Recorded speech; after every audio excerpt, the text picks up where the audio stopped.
So, my name is Dawn, and this is a portfolio training. If you want to take a look at this sheet, it's kind of just a breakdown of what we'll be talking about today. So this is the cover page, and some of this stuff I try to construct at the beginning or at the end of this school year, heading into summer, and then come the beginning of the school year, it's just one less thing that you have to do. So cover page, once you get their picture, which I usually take within the first couple of weeks of school, I get it developed and I cut it and put it on there. And I like to put their names here on the binding part. So when it's on a shelf or whatever and you're working on portfolios, you can just quickly see it and grab it. On the inside, I'll break down each 7 curricular areas. So we've got personal and social development. And if you notice, I put examples. Now, again, these are just examples, but you can add or, utilize it as if it were your own. The special friend, so the special friend is what we do to see kids standing up in front of their peers at circle time, finding the letters in their name, counting. It's a little snapshot of us seeing them as an individual. We take 3 good pictures of that and make a page, and so that's usually the only set of pictures I have there in that area. Language and literacy, the examples I have here are library, reading books, letter puzzles, writing their name. Again, three really good pictures really completes one of those pages. Are you going to talk about what you want a picture to look like? Yeah. Separately? Mm-hmm. Okay. Math or mathematical thinking, puzzles, blocks, manipulatives, and scissors. Scientific thinking, experiments, sand, water, sensory table activities, all can go in there. Social studies, birthdays, guest speakers, field trips, parties, and housekeeping, if they're dressed up, if they're playing in housekeeping, can all go in there. The arts, free art, art easel, cutting and gluing. And the last one is physical development. So any large or fine motor can go in here. Again, if you didn't have a picture of them writing their name in language and literacy, this is another place that it can go. So as you get going, you'll notice that there's a lot of cross-curricular types of things that you do. Say you do an art project, but at the end of it, they have to count how many ducks are on their art project and write the number 5. You just turn that art project into a math project. So it can go in either area, which makes it easy. Say you have, I think we tend to fill up in the art area really fast. Quickly. So you can, at the end, when you're completing all of these, you can take a look and go, oh, that really, it could go in several different places and like plug them into other areas where you might not have as much work. Any questions so far? I just have a comment. Oh, but I'm sure you're going to get there because I see down here where you're going to talk about work samples. So before I get ahead of myself. Okay. So again, this is what your portfolio should look like at this time. And again, this was something that I usually try to do at the end of the school year. Same with these, I try to have all of these pages copied and put into page protectors. So when you go to do your pictures, it'll look like this. Let's see here. Hey, Jack.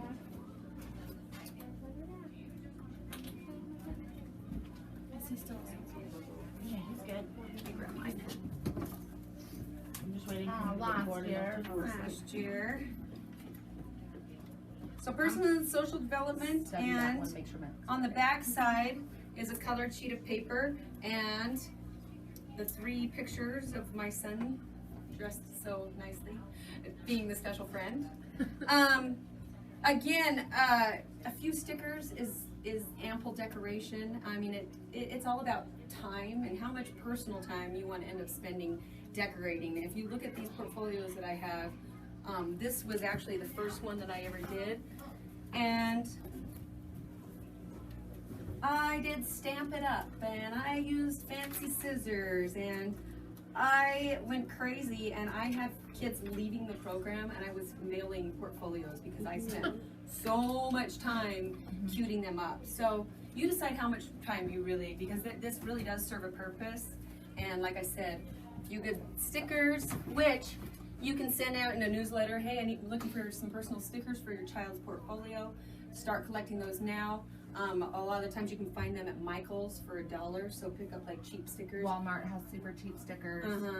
Build your sticker Um, collection, and you then save the stickers that parents send in, and you can use them for other kids' portfolios as well. And the personal stickers are great for the special friend page because those show who they are. Again, showing them as as an individual.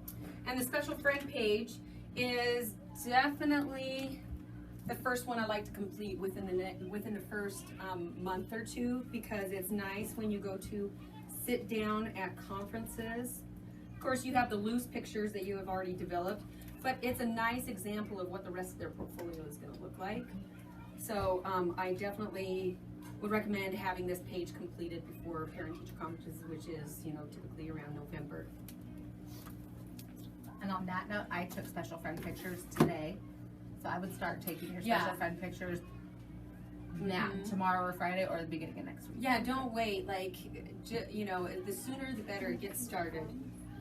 You should have a camera in your classroom that you should be able to. Do you have your own personal camera? I got a few of them I can bring in. Okay, yeah, I was gonna say, and I went out and bought like a cheap camera that I use Yeah, as my. because if you use your phone, you can print them out at Walgreens, but you will not get reimbursed for them because we print our own pictures here, and we have picture paper that we can print out on. You can get 4 to a page. They're exactly the size that you're gonna want for the pages themselves. They've already been. Me and Dawn sized them last year, so they will fit perfectly. And if you need help with that, well, I still struggle getting on there, but there's definitely people in the building that you can ask for help to get I those. learned how to do learn that how the hard way. Yeah.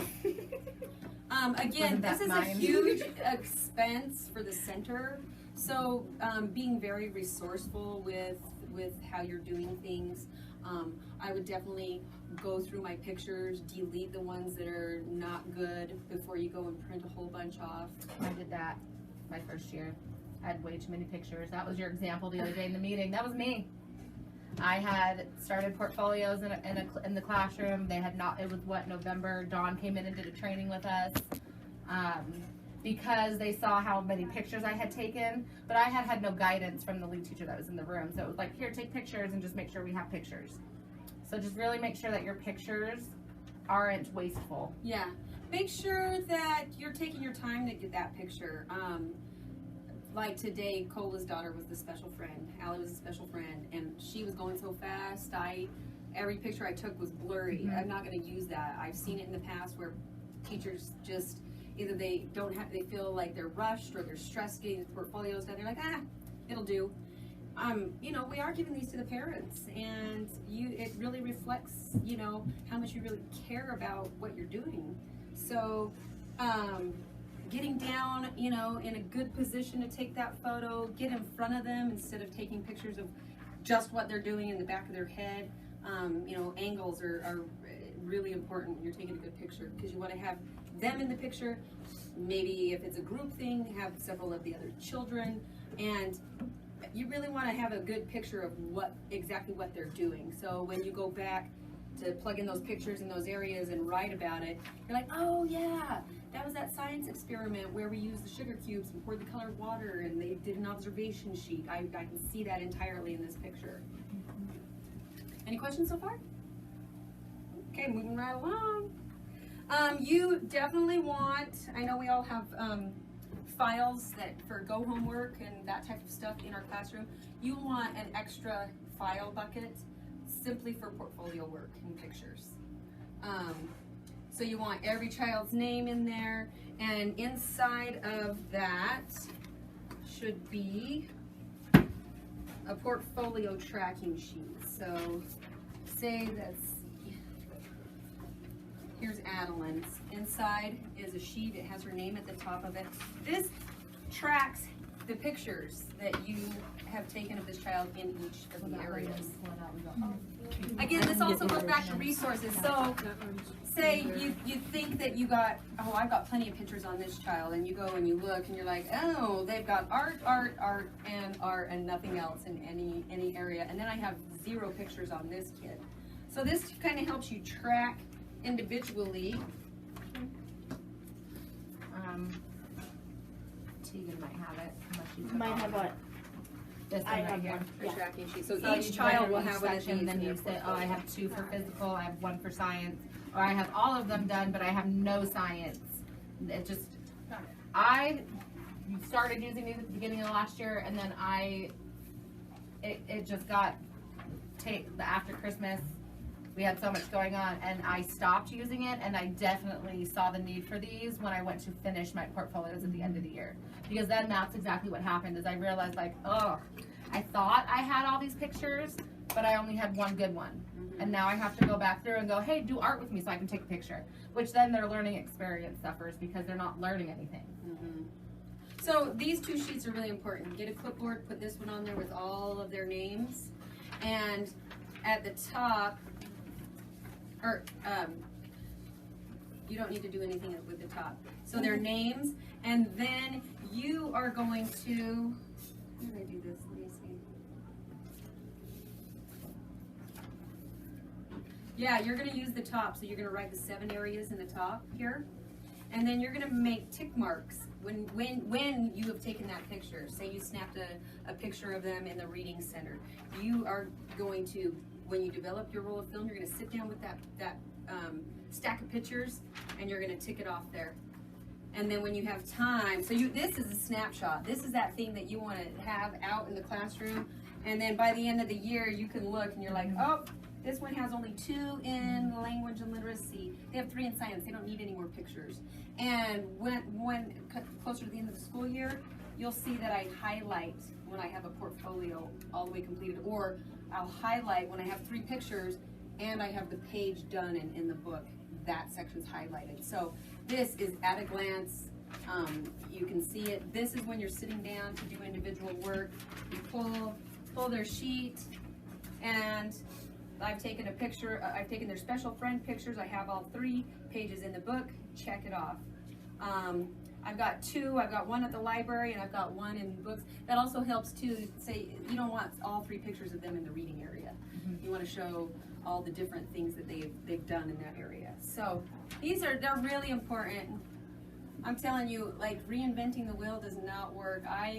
It has taken me years to fine tune what I do and to actually make it, use my time wisely doing it and not feel like I'm going crazy at the end of the school year trying to complete them. Now, depending on how you delegate these, I really feel like the end all of this kind of falls on the lead teachers in the classroom. I would delegate so everybody feels like they're a part of it, whether it's collecting work samples or taking pictures or filing things. Delegate those jobs, but to have it go from looking like this to looking like this, I think it falls on the lead teacher to really complete the books. Work samples. If you'll notice, I wrote down the work samples, first and second sets that should be done, again, age appropriate, so it might be a little different for your class and your class. Whether you do some type of work sample at all, or you're just plugging in things that you do with them throughout the year. So let's see.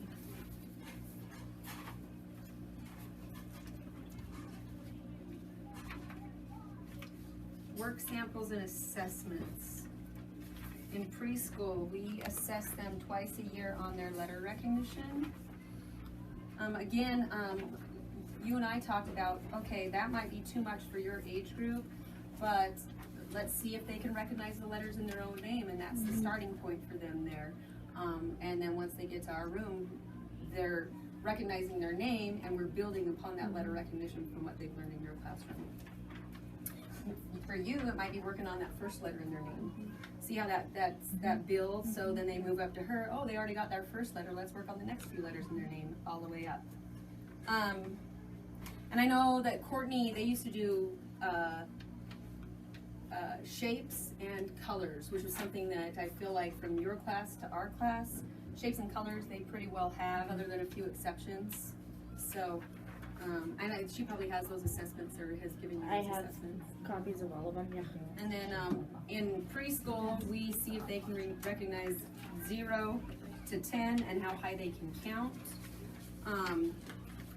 Again, and Sam, Oh, yeah. where's that other sheet that you gave me? I saw you just had it. I think it's this one right here.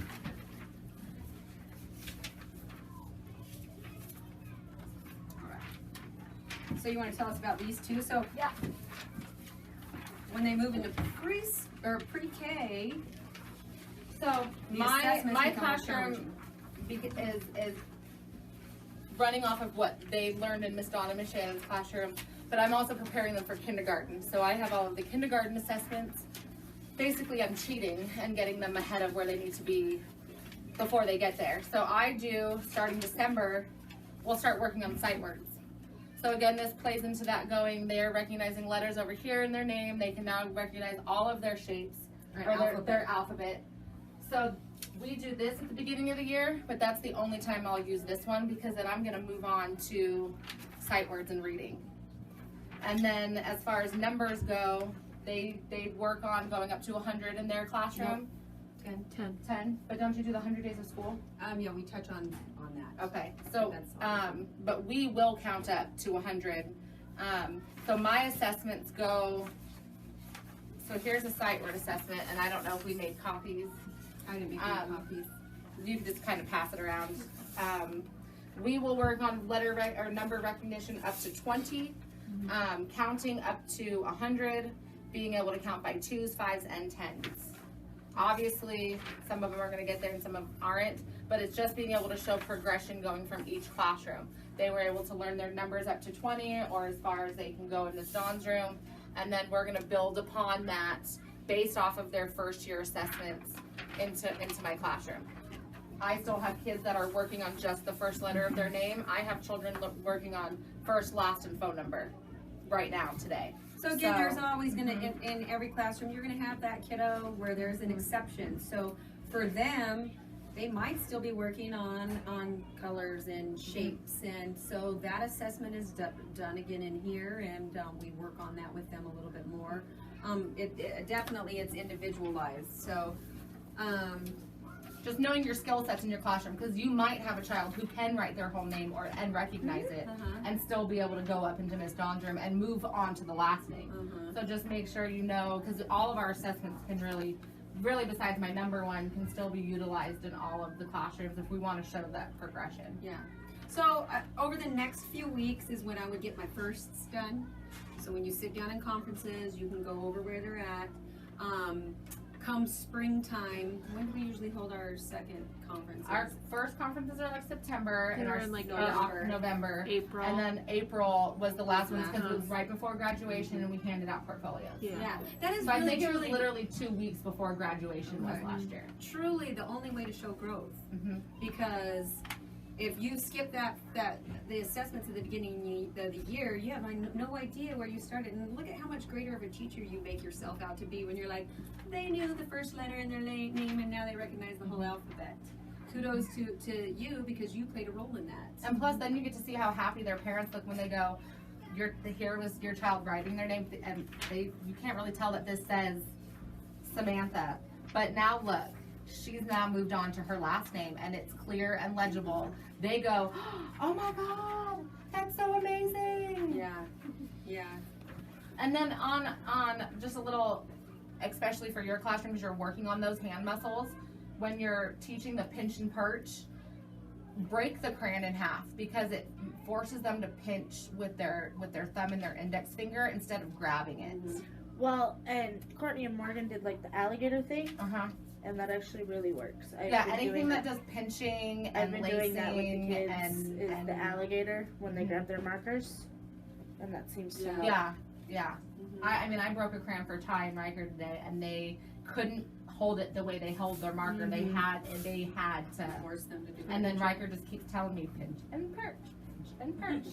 Yeah. So, And then you can pair them up with other children when they already have the language to do it as well. Date everything. When you do an activity with a child, name and date so you can put it in chronological order in the portfolio. The problem I had with my teachers last year, please date it on the back of the paper or like on the bottom, nice and neat. That way, if it's something really nice, it looks nicer when we don't have That's a their personal thing though. That was that I like please put it on the Name back. and date it. It serves a purpose. Name and date it so it can be shown in chronological order in the portfolio.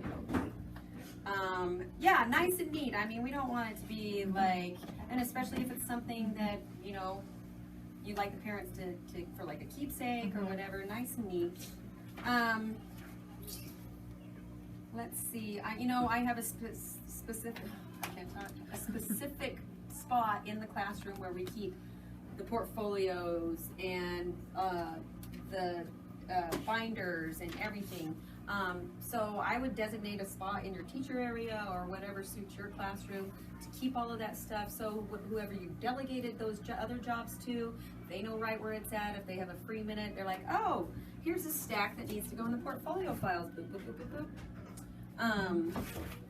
And I think working together that way, it won't be such a big job, but you've got to start now. You can't wait. And then if you do wait, it ruins the whole purpose of the portfolio. I've seen teachers in the past who, it's November and they're like, oh, come over here and do a picture for me, and oh, go down the slide, and that's not showing any kind of anything other than you waited till the last minute to get this done. How I like to take pictures is very random. I don't choose one child and follow them throughout the day. I just randomly snap photos. Group activities are really nice because then you're like, oh, I have Ty and I have Riker and I have Warren all in this one picture. Boom, 3 pictures, three, for each one for each child, and there you go. So, any questions? Sam, she's done these before. You've done a version of these. You've probably done some.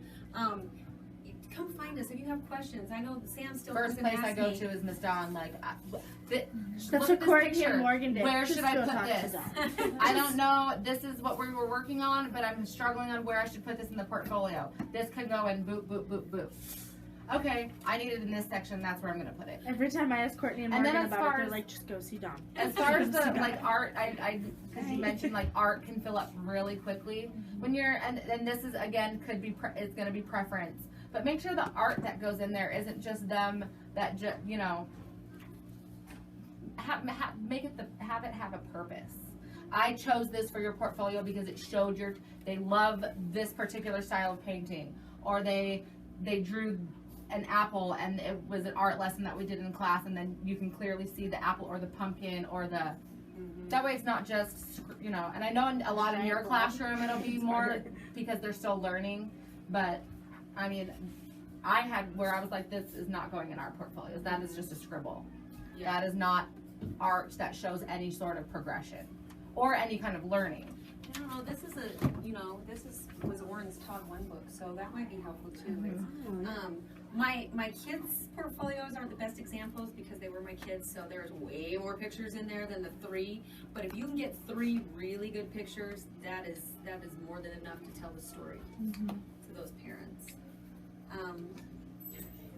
And if you notice, like, page protectors, that's an expense, and every piece of their artwork was put into a page protector. That's too much. That's like overkill. Just hole punch that artwork, put it in there. Really, the only thing that should be in the page protectors are, maybe their diploma and the pictures. So Like if you're doing like a special themed picture, like pumpkins, or how many pumpkins tall are you? How many? Or you've laminated it and put it in a class book, and then you take it out and you put it in there. But page protectors are only like really for the portfolio page and then the pictures behind it.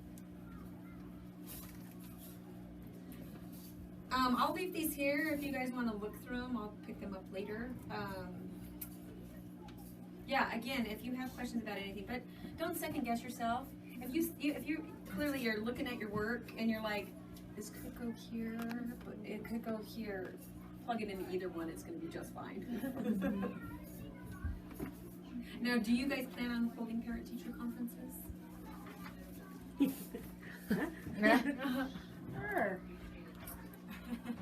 Well, we can talk about it, but I really feel like once early preschool started to do parent-teacher conferences, early preschool was looked at more academically. Like, it's not just, oh, potty training and you know, I'm just dropping my child off to childcare. It was really looked at as, wow, they're actually in school now.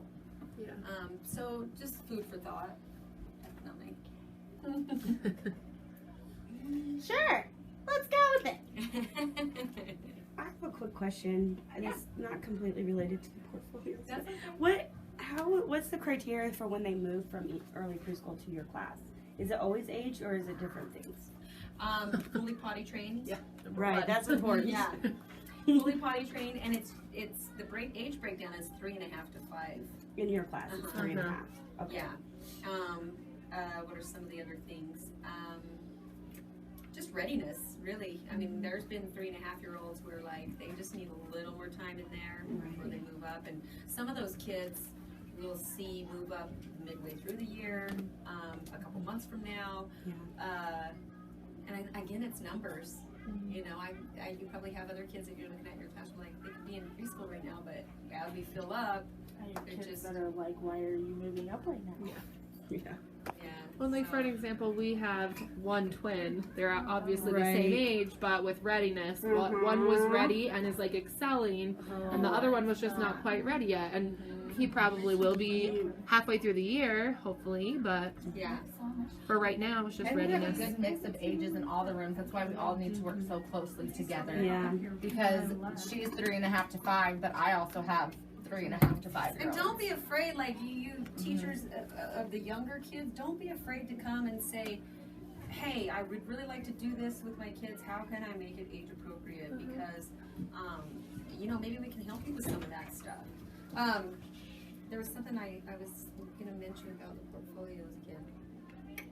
Oh, so I think we talked about this in the last meeting, but say you have a Monday through Friday kid, their book is going to look like this. Say you have a Monday, Friday kid. Do you think their book is going to look like this? And do you think you should feel obligated to make their book look exactly the same as a Monday through Friday kid? No. The amount of time that they're here is what their book's going to look like. Not every child's portfolio is going to look identical. Some are going to have, you know, every piece of work that you've ever done throughout the school year in there. And there's just going to be some that you've got a few pieces in each area, and that's okay. Isn't it Parents, just 3 days a week? Uh-huh. Isn't that what yeah. it said before? If they're like, what did we decide? 3 or more days before December 1st.